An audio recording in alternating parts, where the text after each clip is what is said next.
When the Cicadas Stop Singing by Zachary Ashford, released from Horrific Tales, is a post-apocalyptic survival horror novella set in a world where civilization has fallen and giant lizard men are roaming around. We follow Cora, a mother who has lost her young son in the wake of this global disaster that's taken place. She has her survival technique down pat. She has everything down to a science, and that stays going pretty good for her until two new folks show up and kind of throw everything into disarray. One day, a boat comes in and she meets Sarah and Darren, who are respectively sort of a timid, submissive woman, and her man, who's sort of a brutish asshole.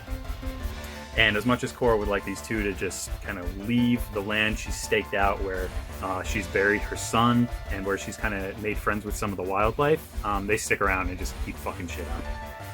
This is a quick read, around 130 pages. Ashford makes good use of that page count, and there's good tension throughout.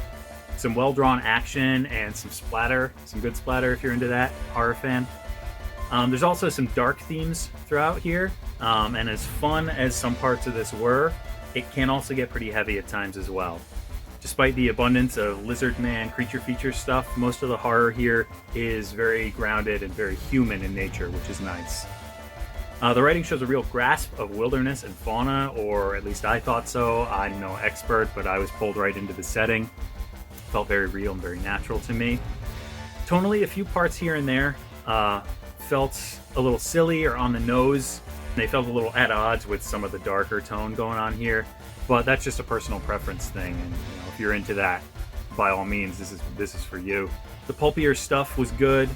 Nothing here is handled badly at all, I just want to say that. And Ashford's voice comes through and breathes life into these characters and makes them feel very real and very fleshed out, and they do exactly what they're supposed to do and what they're meant to do. I'd recommend this one for fans of action survival horror, definitely, in a wilderness setting. It's a quick read. Zips along pretty nicely. I will say, if you're an animal lover, just keep in mind that this is a survival book, and it is a horror book, so just go in knowing that beforehand and know what you're getting into. And be prepared for some fun, but also some dark stuff as well. And I definitely recommend this one. It's a fun one, pretty quick read. You can check it out at ZacharyAshford.com, or also you can go to www.horrifictales.co.uk and check it out there. So definitely pick this one up. What do you say, Winston? What would you rate this one? I give it 4 terrifying lizard men.